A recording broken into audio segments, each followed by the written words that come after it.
Buongiorno bianconeri et bianconere. J'ai fait à peine à temps à terminer une vidéo où je fais le résumé en fait de tout ce qui s'est passé dans les derniers jours, qui a déjà des nouvelles choses à vous annoncer. Aujourd'hui, c'est déjà la veille du match capital en Europa League pour la Juventus. Il y a eu l'Inter hier soir, il y aura Milan et Inter ce soir. Il y a eu des nouveautés concernant la fin de l'enquête de Kiné, procure sportive, donc vis-à-vis du deuxième et troisième filon d'enquête qui regarde de près la Juventus. Il y a eu une perquisition donc qui concerne cette fois le Napoli, mais en effet c'est une autre équipe qui s'est fait interroger sur...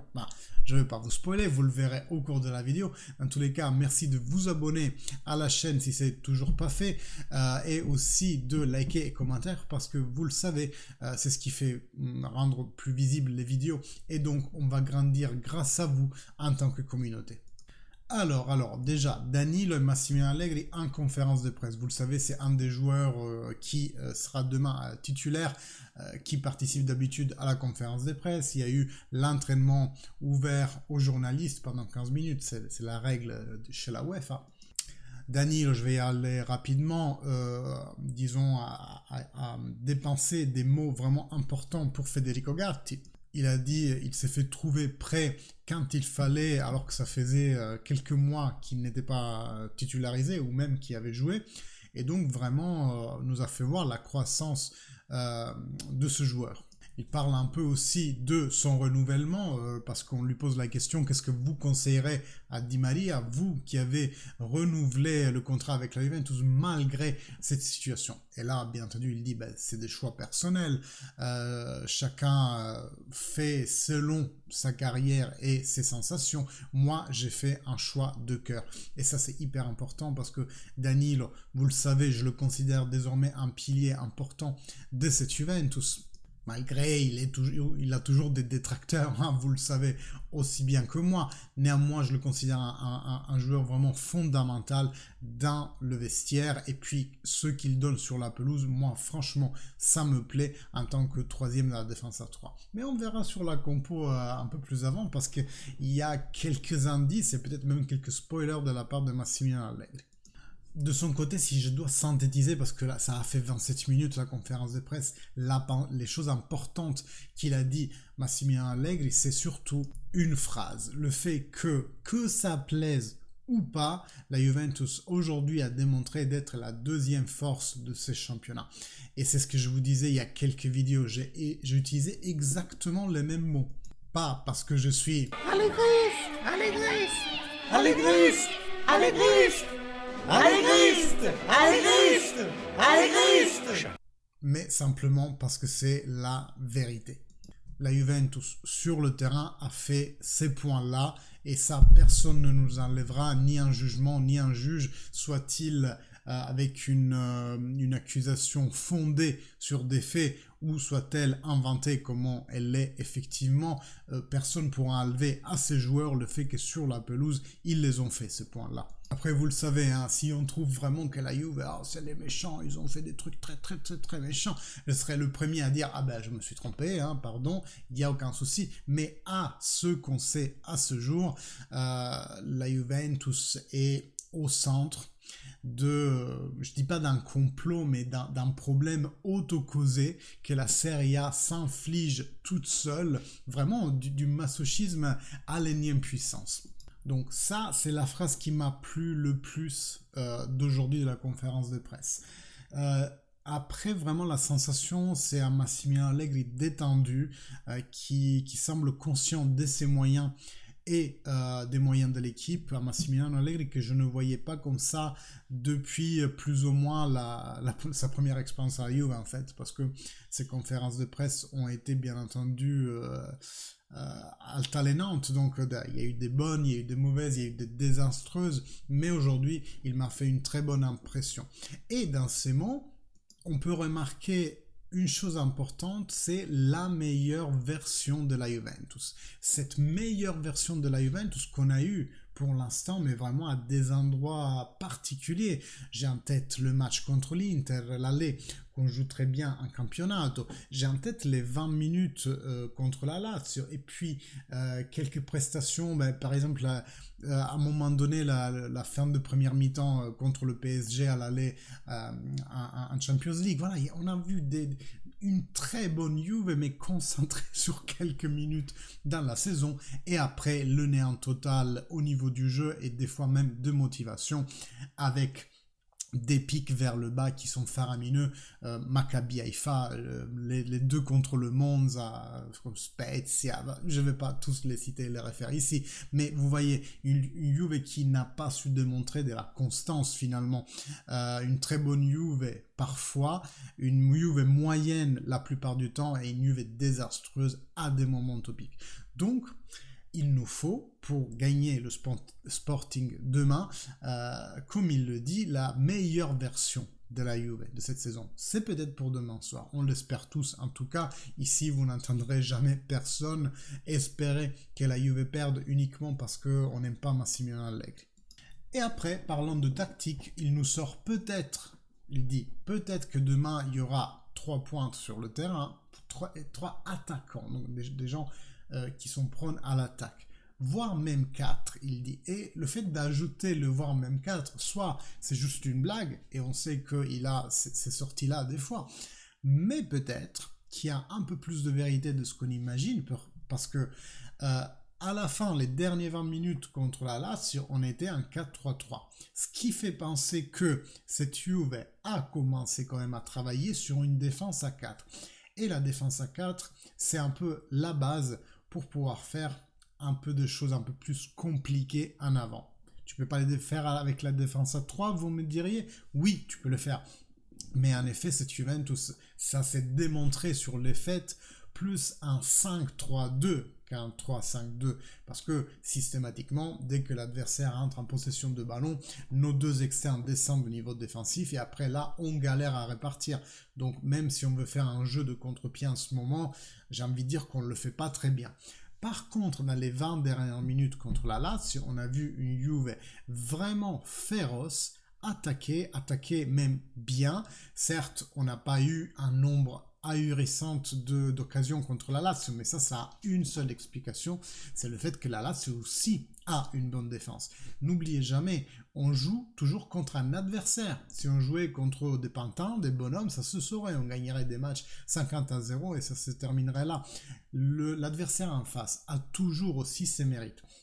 Et la Lazio di Sarri, paradoxalement, elle a moins de buts encaissés que la Juventus et moins de buts faits en fait. On a une meilleure attaque et une pire défense. Et quand vous voyez que d'un côté il y a Allegri avec plus de buts réalisés et moins de buts encaissés, et de l'autre côté Sarri avec moins de buts encaissés et plus de buts produits, ça fait vraiment bizarre quand on pense aux deux personnages, l'un qui joue à l'attaque et l'autre qui joue plutôt l'équilibre. J'ai pas envie de dire la défense, mais au moins l'équilibre. Et donc, vous diriez, ces 4 attaquants, c'est qui? Parce que mon discours est parti du 4-4-2, là je me suis un peu perdu. Bref, si la défense est à 4, dans ce cas-là, pourquoi pas envisager un milieu à 2? Est-ce qu'il va vraiment oser, entre guillemets, laisser un Rabiot et un Locatelli gérer un linea mediana, un mode vraiment récupération de ballon à 2, parce qu'ils sont des joueurs musculaires, parce que c'est des joueurs qui peuvent très bien intercepter des ballons, ils savent se positionner par rapport aux passes adversaires, et puis laisser la main à une attaque que franchement beaucoup de monde en Europe pourrait nous envier, un trident de trequartisti comme Kostic, Di Maria, Chiesa et pointe Milik. Pourquoi Milik? Même si Allegri nous a dit aujourd'hui que Vlahovic a 90 minutes dans les jambes, il a aussi ajouté qu'il a pris quand même le coup à la cheville dans le dernier match. Et donc potentiellement il partirait sur un tour de repos. Petite note au pied de page, Vlahovic a désactivé son profil Instagram, ce qui nous fait penser qu'il n'est pas forcément dans un bon moment mental, c'est-à-dire que à mon sens, c'est sa façon à lui de gérer les stress. Après, j'ai vu aussi sur les réseaux quelqu'un de dire ouais, Allegri maudit et Vlahovic a dû désactiver son Instagram. Les gars, il gère son stress comme il veut. Si il y a tout un troupeau de tifosi Juventini qui ont été l'insulter sur les commentaires de ses photos, etc., et que ça les saoulait, c'est normal qu'il ait désactivé son compte. Après, on voit derrière toujours ce qu'on veut. Ceux qui voudront voir le fait qu'il n'est pas bien à la Juve par la faute d'Allegri verront ça. Mais moi, très personnellement, je penche toujours pour le 50-50. À moitié, Allegri, c'est pas l'employé, et à moitié, lui-même. Franchement, quand Vlahovic ne sait pas t'arrêter un seul ballon, il perd tous les ballons qui lui arrivent dessus, les peu de ballons, si vous préférez, qui lui arrivent dessus, et lui, il n'est pas juste capable de les stopper correctement. Ça, c'est les bases du foot. Stopper un ballon, c'est un mouvement de base. Vous savez, il y en a 7 ou 8, je crois. La passe, la frappe, l'arrêt de balle, le coup de tête, enfin, voilà. Si il est mauvais dans ce fondamental-là, c'est clair que dans cette saison, il ne va pas aller loin. Est-ce que c'est la pubalgie? Est-ce que c'est son mental? J'en sais rien. J'en sais fiche très rien. Mais on ne peut pas pointer du doigt Allegri pour quelque chose que Vlahovic n'arrive pas à faire, un fondamental qu'il n'arrive pas à faire. Bref, donc il nous dit que Dusan a les 90 minutes, mais potentiellement il nous spoil aussi le fait qu'il partira pas titulaire. Donc pourquoi pas un 4-3-2, vu le bien que le 4-3-3 nous a fait avec la Juventus. Peut-être qu'on peut oser du coup aller attaquer le Sporting, parce qu'on l'a vu surtout dans leur dernier match d'Europa League où ils ont éliminé l'Arsenal, qui était l'équipe favorite de cette compétition. Moi j'ai vu une intensité de dingue le match, je l'ai vu tous les gars, ils courent à 3000 à l'heure pendant 90 minutes. Donc si on veut les calmer, peut-être que cette fois, enfin, Allegri va nous mettre en place un match basé sur l'attaque, en mode la meilleure défense c'est l'attaque, ou la meilleure attaque c'est la défense, c'est quoi le truc? Non, en attaquant, l'adversaire n'a pas le ballon, donc c'est la mathématique, ils peuvent pas marquer. Et nous, de notre côté, bien, on a, je pense, une force de frappe assez importante. Donc, est-ce que vraiment l'arme pour battre le Sporting, l'intensité du Sporting, c'est vraiment faire un match d'attaque où tu vas les attaquer sur les courroies latérales pour les mettre en difficulté et donc les faire reculer plutôt que les faire avancer?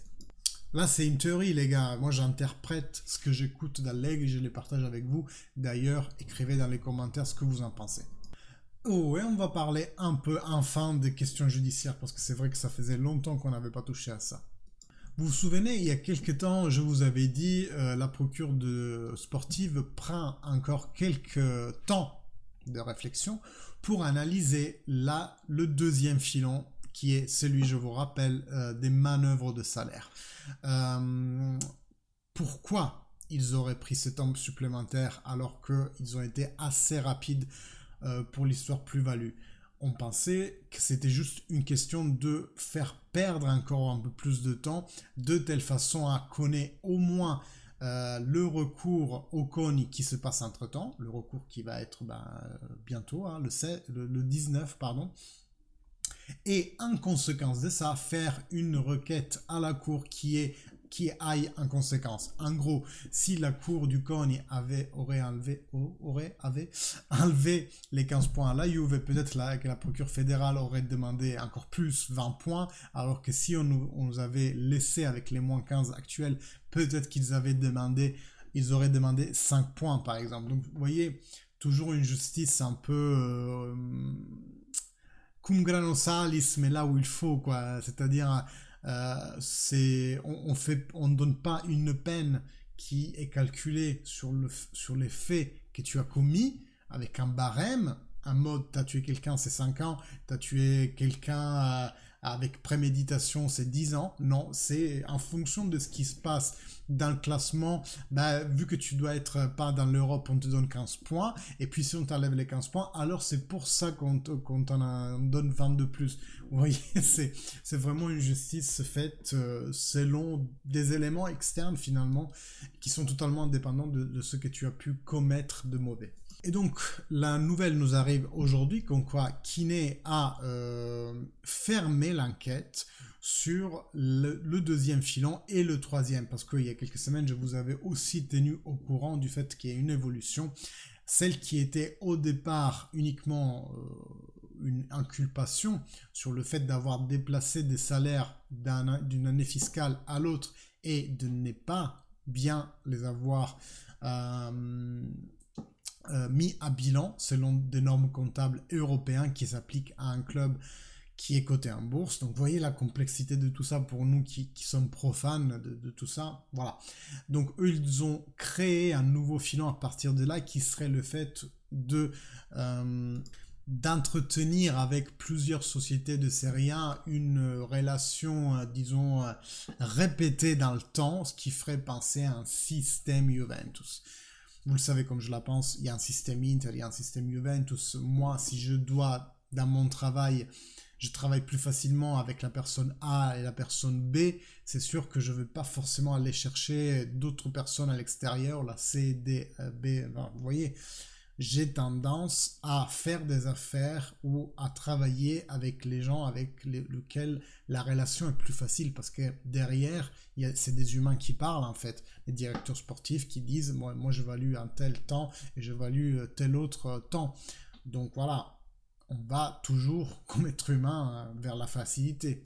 Le fait de dire derrière que ce soit un système fait exprès pour, je ne sais pas, faire des arnaques ou alors obtenir un avantage concurrentiel, parce que c'est ça qui est mis en avant grâce à l'article 4, un peu le fourre-tout de la justice sportive. Bref. Et la Juventus a réagi assez rapidement avec un tweet en disant que la Juventus est convaincue d'avoir respecter toutes les normes normes comptables vis-à-vis du fait qu'elle a fait les bonnes manœuvres. En plus, comme vous le savez, elle s'est fait aider par des cabinets comptables, des experts comptables, des cabinets de haut niveau comme Deloitte et Ernst Young. Donc c'est pas les quatre ploucs que tu rencontres au coin de la rue, quoi. Bon, ça fait déjà 17 minutes que je parle. Dans tous les cas, je t'oublie pas, mon ami, toi qui veux un résumé de toutes les questions judiciaires qui sont en cours. J'espère pouvoir te faire ça rapidement, ainsi que la vidéo surprise. Et maintenant, ça va être vidéo double surprise, vous verrez. Mais vous le savez, en ce moment, je suis sous l'eau. Bref, on n'a pas parlé de l'Inter. Les gars, nous on a rencontré l'Inter on a rencontré le Benfica quand ils étaient au top. Après, dans le mercato d'hiver, ils ont vendu Enzo. Il n'y avait pas Otamendi. La défense hier soir a été un peu chamboulée quand même du Benfica. Bon, mérite à l'Inter qui a quand même joué un beau match. Il y avait un penalty pour le Benfica gros comme une maison. Même l'entraîneur Schmidt l'a dit. Donc voilà. L'Inter dans les coupes, on le sait, il y a des volcans qui explosent, l'adversaire est obligé d'arriver à San Siro avec le bus, donc il gagne.